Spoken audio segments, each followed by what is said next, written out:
Hi all, this is Dr. Sage Breslin and this is Wisdom Wednesdays. How many of you can relate to this? You go out with a girlfriend and maybe to get some dinner or some drinks, and she just keeps on looking at her phone. And even when you ask her to put the phone down, she just doesn't seem to be able to. And when you inquire, she is checking on the status of her narcissistic ex. Maybe the same or different girlfriend is constantly going back to the guy who dumped her and dumped her badly. And even though these women seem to be really strong, professional, well-educated, know better, they still seem to do it. They still seem to be hooked to these guys who just don't treat them well. So I'm gonna let you in on something. They're not broken, right? And contrary to some popular beliefs, it's not because they have a history of trauma, at least not for the most part. It's not because they're personality disordered or unwell. It's because they're probably old soul women. And we old soul women were placed here to uplift others and to heal and to fix.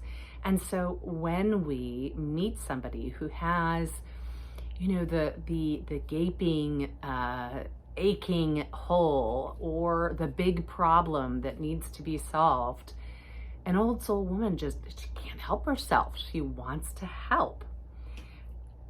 The clinical way of looking at these things is that we all have these super traits. And they are traits with facets that are actually all really great, like agreeableness and trust and giving nature and cooperation. These are all really good qualities. But it also means that those of us with these super traits are very vulnerable to people who want to use our good nature.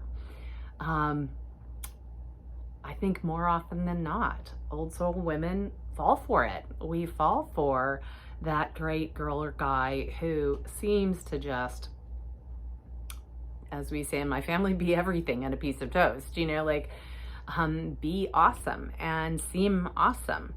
And unfortunately, we may miss the yellow, orange, or red flags because we feel drawn, like magnetically drawn to these people who need our help. And sometimes we don't even really know it consciously, we just feel it. But it means that, our friends and family may really feel ready to give up on us when we don't stop re-engaging. And what I have to share with you today is that you're not likely as an old soul woman to break free from a toxic narcissist on your own.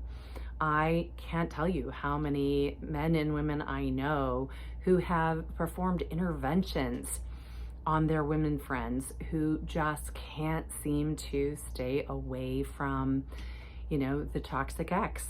And maybe even have gone and chosen repeatedly these toxic people.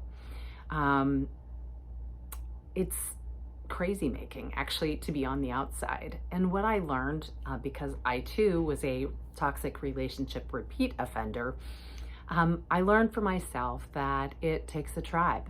It takes having the support of others who love and care about us. It takes those people to help remind us where we came from, who we are, what we can do, what we can have, what we deserve. And it also takes somebody who knows down deep who we are at the core.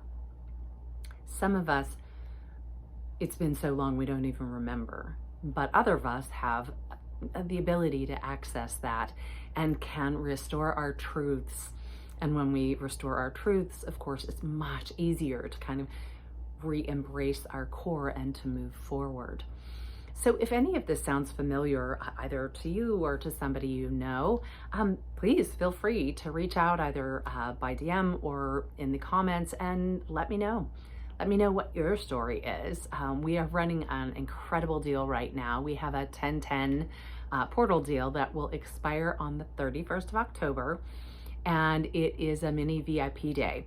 And you can't get it any other time of year, and while we will be offering other specials, they'll increase in price. So if you've been wondering about working with us here at Sage Wisdom Institute, or if you've been checking your phone 400 times to see what your toxic ex is up to, or if you know somebody like that, now is the time to dive in. This is Wisdom Wednesdays, and my wisdom is use your tread. Have a great day or evening.